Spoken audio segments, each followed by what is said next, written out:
I know Dustin's been taking a look at some of the issues surrounding the United Airlines debacle. Yeah, sure. Obviously, that's been in the news quite a bit here lately. Everyone knows about the United passenger that got kicked off.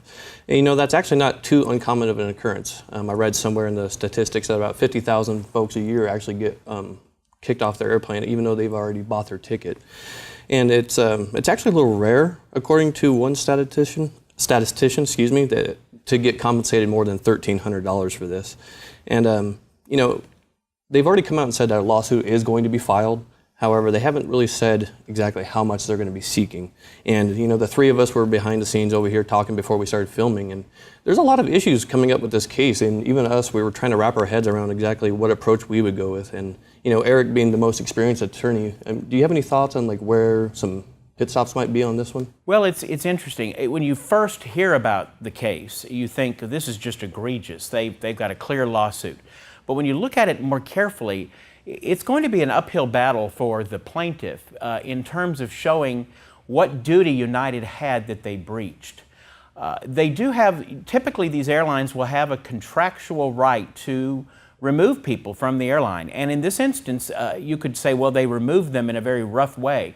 Actually, United didn't do that at all. United asked the authorities to come on board and to remove the flight. It's akin to if you had a trespasser in your yard and you called the police to remove the trespasser, and the police bloodied him up or abused the trespasser. Would the homeowner be liable for the police abusing the trespasser? Probably not. Not as long as the homeowner had a valid reason for asking the trespasser to leave. Arguably, this gentleman was, at the time he was asked to leave, he could be deemed a trespasser. I know it's horrible to think of the fact that United was kicking a man who had paid for his ticket, had received a seat assignment, had already been seated, and they're kicking him off the plane so they can have a couple of their employees make a flight to a location. It sounds horrible, but whether or not United did anything that was illegal is very questionable. I think that if a lawsuit is filed, United will settle the lawsuit just because of the public relations nightmare of this thing staying in the news for much longer. But I don't know whether United would be really facing liability from a legal sense if they let this thing go all the way. Sure. I think it's more of a PR issue than it is a legal issue at this point. If you go to the Department of Transportation, which is transportation.gov, they talk about overbooking, and they specifically state overbooking is not illegal, and they have an entire section that talks about involuntary bumping. And for me, there's a couple of things that are disturbing. Of course, the violence inflicted on the passenger is morally repugnant to me, but the policies behind that the government allows airlines to do overbooking and then allows them to still charge for the person who missed their flight. That's totally having their cake and eating it too. Wow, we sold this seat 3 different times and only one passenger took it and we got paid 3 times. How great is that for the airline, right? That's what happens with the lobbyists for the transportation industry. They have a lot of clout, so they get things the way they want, and they do have the power to remove passengers for almost any reason. I think it wasn't that long ago that some girls were denied boarding because they were wearing leggings, and the airlines I did read about that. On the same airline, United. Oh, United, wonderful, yeah. I haven't flown United for many years because of bad experiences that I had, and I try to avoid it too. Thankfully, I was never beaten or denied boarding, but it was just never a very pleasant thing, and unfortunately, right now, I think that's all that people can really do is vote with their dollars and just choose other airlines, which is what I do. Dustin was talking about if they do settle this case, the PR issues. The firm that the victim is hired is a very respectable firm in Chicago, and if there's one of the best firms available, I'm sure, to handle this, they'll dig and they'll find any dirt that they can find on United through the discovery process, and who knows how many other people have been injured in these processes, what kind of internal emails or policies they have. For all we know, that some of the crew members were sending texts about how funny this was. We don't know. It won't come out until trial. But that sword cuts 2 ways, unfortunately, and United is going to do their best to paint the victim in a very bad light, and that's something that's not unique to United. So as offensive as it may be, it's not their own special thing. Erik, can you talk a little bit about how that always affects our clients? Well, that's the unfortunate thing. Whenever, and they teach this, by the way, at seminars that defense lawyers, corporate defense lawyers go to. They go to these seminars. I think the group is it called DRI? I'm not even. Defense Research Institute. Something of that nature. But they have these meetings where they tell them how they can avoid liability for their clients, how they can, and they have different things. Some of them you would be amazed that they actually have, that they can say with a straight face, given that it's very questionable what they're suggesting they do in terms of, in my opinion, ethically questionable. But one of the things that I think that defense lawyers learn at different conferences, I don't know whether it came out of one of these or DRI ones or not, is they learn that you have to find a way to blame the victim. The victims always either blame the victim for their own injury or trash the victim so they don't look like somebody worthy of compensation. Now, the first one is a legitimate legal ploy to find ways that the victim might be responsible for their own injury. So, for instance, if you have the victim of a slip and fall accident and the person is overweight, you will have a trial. You may have a trial where they focus on how this person is overweight. That could have been part of the reason they fell. Even if it wasn't, that could be part of the reasons they sustained damages as severe as they did. They'll find ways to. Now, I frankly like that. I mean, I hope they do that in my trials, because I know that I can, in a closing argument, make them look like the devil reincarnate for trashing my client because she's heavy or he's heavy. And so I don't really mind that. But that is a strategy they use to some effect against lawyers who maybe aren't as good at shoving that back down their throat when they do it. The other thing they do is they just try to make the person out to be someone the jury doesn't like. And they'll try to do that by getting in evidence that really shouldn't be admitted. For instance, if the person has criminal convictions that have nothing to do with the injury or that don't involve felonies or what we call crimes of moral turpitude. Now, if somebody is convicted of a felony or if they're convicted of a crime, we call it of moral turpitude, that means that bears on their reliability as a witness. It doesn't mean they're not worthy of compensation, but it means that they may be a less than candid person. They may not be an honest person. So courts will allow that in. But if somebody is arrested and convicted of something that has nothing to do with their honesty or something else of that nature, if, for instance, somebody is a bootlegger, makes home moonshine for his family at home, those things are generally excluded from trials. But the defense lawyers will try to get in every negative thing they can about a person. They might try to get in, for instance, that a woman has had an abortion. If they're trying a case in a county where the population is fairly conservative or fairly religious, they might try to get in the fact that somebody is on their fourth marriage. Even though these things are not relevant at all, they find ways to trash the victim. And we've already seen that happen in this United case. We saw that within hours after this whole incident happening, people on social media alone were pointing out that this gentleman had had some questionable activities as a physician in his past.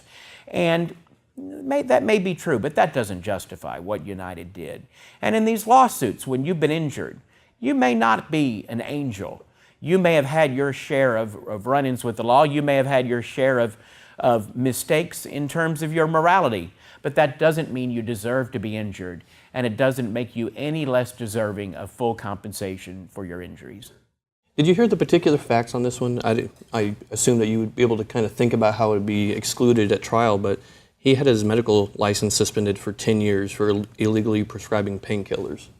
And I don't really see how that's relevant, but you would assume that the defense counsel is going to try to bring this one in. I think that would probably be deemed irrelevant unless he was convicted criminally for doing that. If he was convicted criminally of doing that, it's possible that would be deemed, if it was a felony, it would be admissible if it was within 10 years. One of the things the law in most states employs is a 10-year limit on when you can bring in convictions, because we figured that after 10 years, a prior conviction is no longer indicative of that person's moral character. They may very well have overcome whatever character defect led them to commit that crime more than 10 years ago.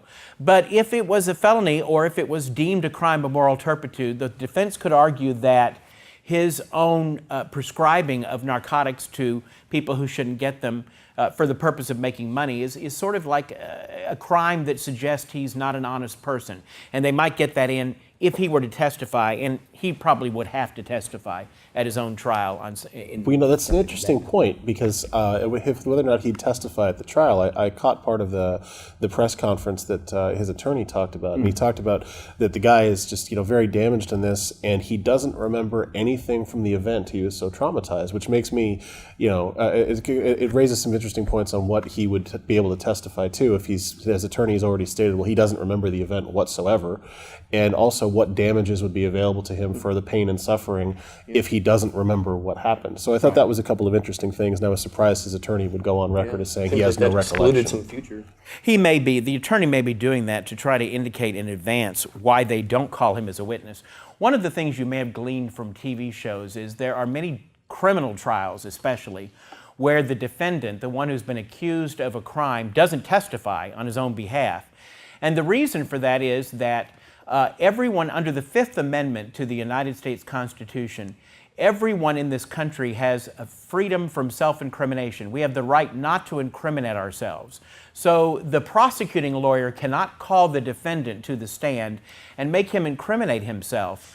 And consequently, you don't have the prosecuting attorney asking the defendant all sorts of questions. The other thing that it does, or the other reason they don't testify, even for their own lawyer, is because they don't want all these past criminal convictions to come out. If the defendant testifies and says, I wasn't there, or I didn't do it, I didn't dislike that person, you can't pin this on me, I'm innocent, then the prosecuting lawyer has the right to bring up all the prior criminal convictions from the last 10 years that involve felonies or crimes of moral turpitude.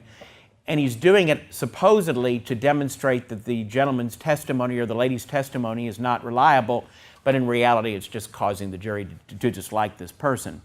In a civil trial, it'd be very hard to invoke the right against self-incrimination, because you are the one who brought the lawsuit and are seeking damages, and you do have to prove your own damages. So I'm not exactly sure why the lawyer's doing it here, but you're right, that will certainly bear on the damages if he doesn't remember any of the incident. It's hard to say that you suffered a great deal of pain and suffering if you don't remember the event.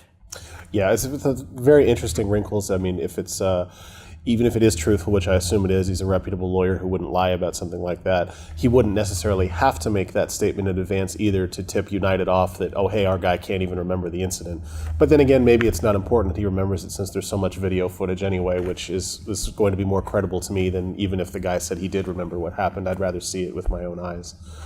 Erik was talking about, trying to paint the victim in a bad way, and unfortunately, it's just kind of baked into our culture that people can just be undeserving of compensation, and it's very, very easy for some people to just rationalize, oh, well, this doctor's a bad guy, he did drug stuff, so we're not going to give him any money.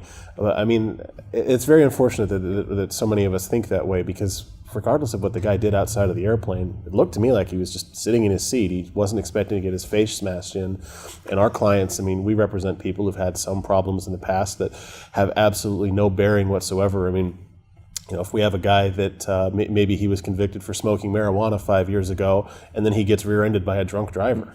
Who cares? Why does that make any difference? But to the insurance companies, of course, the defendants are going to try to get that in. Oh, look, this guy's a druggie. He's not a good person. He doesn't deserve money. And the law doesn't work that way. The jurors aren't told, evaluate if this person is a good person and determine how much money that they should get based on that. Sure. I'll tell you, I wish sometimes, though, that it did, because there's so many companies that I'd love to say, look at all these bad things this company has done. Why don't you go ahead and punish them for just being terrible and just killing thousands or millions of people with their deadly products? We don't get to make those arguments, and it's unfortunate sometimes that the other side gets to. And